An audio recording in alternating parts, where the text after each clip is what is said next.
Amis fermiers, amis fermières, bonjour, bienvenue à la ferme, bienvenue sur Cocotte TV. Aujourd'hui je vous présente rapidement un petit clavier sans prétention qui nous provient de Cherry. Il se prénomme le Cherry Stream 3.0. Il nous provient donc de Cherry puisque c'est écrit ici, Cherry, et on pourrait tourner pendant longtemps comme ça. Alors vous le voyez, l'emballage est très simple, carton blanc, nous l'avons en version française. Il est présenté sur le dessus, quasiment en taille réelle. La boîte, je la mets de côté, on a peut-être quelques indications techniques au dos, mais c'est à peu près tout.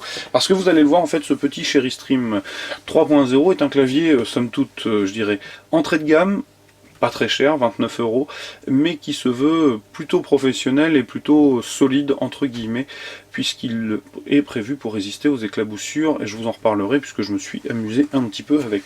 Donc, sur le bundle, très rapidement, un guide de l'utilisateur en papier, rien d'exceptionnel. Donc le clavier, mais vous l'avez sous les yeux, vous le voyez, pas de fioriture esthétique particulière, et que c'était peut-être cette petite strie qui passe ici, on retrouve un peu ici, mais c'est quelque chose d'assez sobre. On a un plastique SP granuleux semi-brillant, pas forcément extrêmement valorisant, mais il est de bonne qualité, uniforme dans la teinte, il n'y a pas de souci de ce côté-là, on a quelque chose de plutôt bien construit et plutôt bien fini. Alors petit point intéressant, sur les claviers entrée de gamme, en général, on a quelque chose d'assez peu rigide. Alors celui-là, effectivement, j'arrive à le tordre, hein, mais je fais pas semblant. Donc assez rigide, plutôt bien fini. Bref, un clavier tout à fait honorable. Alors vous le voyez, il n'est pas cassé, hein. Ici il manque une touche. Je l'ai enlevé pour vous montrer le switch, puisque nous avons des switches à effet chuchotement. Ce sont des switches, pardon, SX, voilà, pas j'allais dire MX, et non, ce sont des SX, les nouveaux switches de Cherry qu'on retrouve sur d'autres claviers, puisque j'avais déjà testé le KC4000 si vous nous suivez, et qui est à peu près les mêmes switches, donc quelque chose de très silencieux, type touche et portable tout simplement, donc on a des touches au profil bas. Alors vous le voyez au niveau du lettrage, rien d'exceptionnel, hein, c'est plutôt sobre, voilà, on a vraiment un clavier plutôt classique. Ici les diodes d'information, les touches de fonction, un petit pavé pour les commandes multimédia sur le haut, avec classiquement baisse du volume, volume coupé, plus morceau précédent, lecture pause morceau suivant, et c'est à peu près tout. Quand on retourne le clavier, on retrouve une série de vis pour le maintenir, des pattes de surélévation non caoutchoutées, 3 petits patins en façade, ici, voilà, pas de caoutchouc par contre à l'arrière, c'est peut-être un petit peu dommage, mais bon, rien de bien méchant. Alors vous le voyez, il est en USB, je ne l'ai pas branché pour cause, hein, on n'a pas du tout ni de rétroéclairage, ni de choses comme ça. Vous auriez éventuellement 3 diodes bleues allumées, mais rien de bien méchant.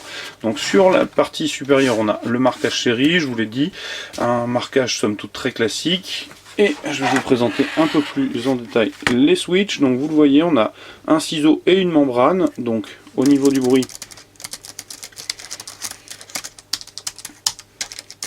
on retrouve clairement quelque chose de très portable, ni plus ni moins, donc relativement agréable à la frappe, puisque je l'ai déjà un petit peu utilisé, plutôt sympa, et comme je vous le disais, il est vendu comme étant un clavier plutôt professionnel, en tout cas à destination des professionnels, parce que relativement solide, résistant aux éclaboussures. Alors vous me croirez ou vous me croirez pas, mais je peux vous assurer que je l'ai fait, et j'ai versé tout simplement un verre d'eau dessus pour taper avec.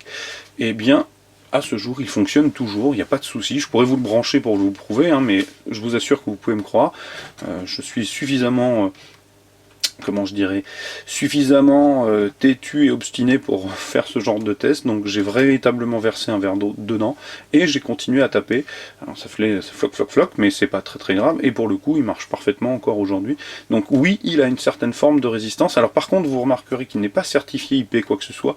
C'est juste une résistance aux éclaboussures et pour le coup, en tout cas, évidemment, je pense qu'il ne faudrait pas forcément rééditer l'exploit 40 x 8 histoire de mettre 3 litres d'eau dessus, mais j'ai véritablement versé un verre d'eau et avec un verre d'eau, ça fonctionne toujours, pas de souci. Donc on a un produit, je vous le disais, relativement entrée de gamme, 29 €, c'est pas très cher, et qui remplit le taf, il n'y a pas de souci de ce côté-là, donc un clavier plutôt honorable, j'ai même réussi à jouer à Star Wars Battlefront avec, il n'y a pas de problème, donc un clavier qui remplit vraiment bien le boulot, vraiment bien, ce pourquoi il est vendu, donc pourquoi pas. Maintenant évidemment c'est clairement pas un clavier gamer, mais au bureau je me verrais bien avec, tout simplement. Il est certainement plus confortable que le vieux coucou que je trimballe en ce moment. Mais ça c'est un autre débat que je verrai directement avec mon patron. Voilà, il s'agissait donc du Cherry Stream 3.0 sur cocoteland.com.